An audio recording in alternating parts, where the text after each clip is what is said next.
नमस्कार, सुकांशीज किचनमध्ये आपल्या सगळ्यांचं खूप खूप स्वागत आहे। आज आपण बटाट्याची झटपट होणारी आणि अगदी साधी सोपी अशी बटाट्याची भाजी करणार आहोत। ही भाजी तुम्ही डब्यामध्येही देऊ शकता। कमी साहित्यामध्ये खूपच चविष्ट अशी ही भाजी बनते।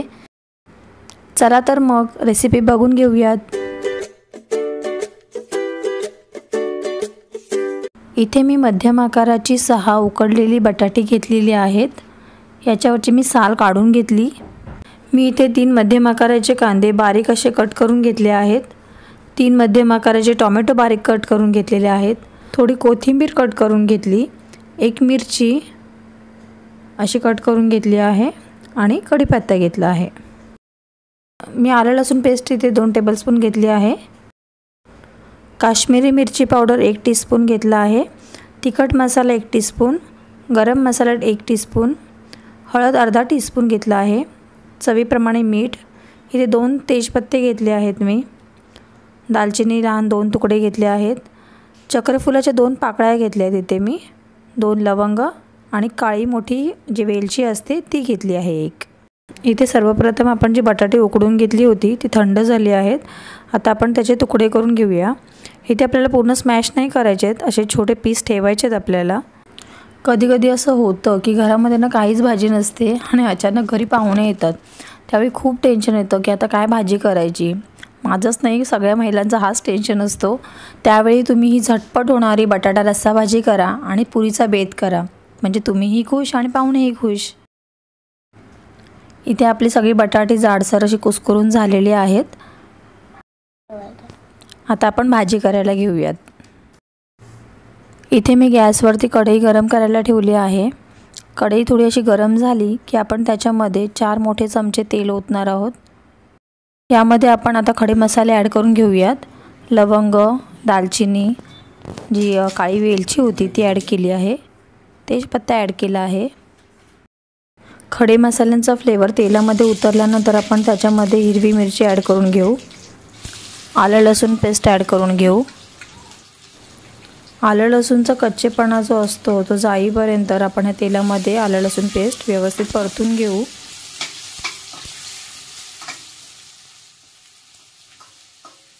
आलं लसूण पेस्ट व्यवस्थित परतून झाली आहे।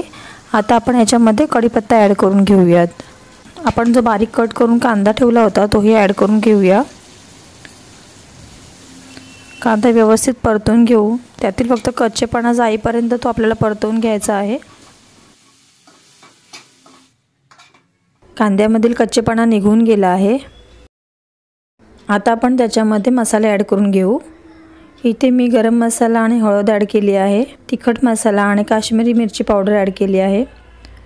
हे व्यवस्थित परतून घेतलं। हे मसाले आपल्याला जास्त भाजून नाही घ्यायचे, नाहीतर त्यातील जो फ्लेवर असतो तो निघून जातो। आता आपण ह्याच्यामध्ये जे बारीक कट करून टोमॅटो ठेवले होते तेही ॲड करून घेऊ। कोथिंबीर ॲड करून घेऊया। यातील थोडी कोथिंबीर मी बाजूला ठेवली आहे। फोडणीमध्ये जेव्हा आपण कांदा लसूण परतून घेत असतो तेव्हा थोडी कोथिंबीर ही ॲड करा, भाजीला खूप छान चव येते। आता आपण ह्याच्यामध्ये 2 चिमूट मीठ ॲड करून घेऊया।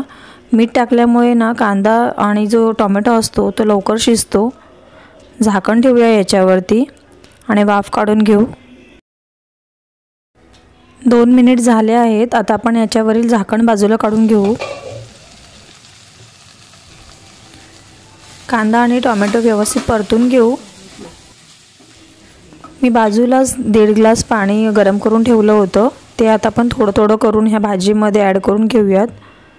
जेवण करताना नेहमी कोमट किंवा गरम पाण्याचाच वापर करा, त्याच्यामुळे जेवणाला खूप छान चव येते। ह्या ग्रेव्हीला आपण 5 मिनिट चांगली उकळी काढून घेऊया। जर तुम्हाला त्यातलं पाणी जर कमी वाटत असेल तर तुम्ही थोडं थोडं करून पाणी त्याच्यामध्ये ॲड करू शकता। 5 मिनिट झाले आहेत। आता आपण झाकण बाजूला करूयात। बघा ग्रेव्हीला किती छान उकळी आली आहे। ग्रेव्हीमध्ये आपण चमचा फिरून घेऊयात। आता ह्या ग्रेव्हीमध्ये जे आपण स्मॅश केलेले बटाटे होते ते ॲड करून घेऊ। हे कुस्करलेले बटाटे आपण ग्रेव्हीमध्ये व्यवस्थित मिक्स करून घेऊ। जी लोक कांदा लसूण खात नाहीत ते कांदा लसूण स्किप करू शकता। बाकीची रेसिपी जशी आहे तशीच तुम्ही करा। बटाटा ग्रेव्हीमध्ये व्यवस्थित परतून झाला आहे। आता आपण ह्याच्यामध्ये थोडंसं पाणी ॲड करूयात। ग्लास पाणी घेतलं होतं, त्यातील फक्त 1 पेला पाणी उरलं आहे।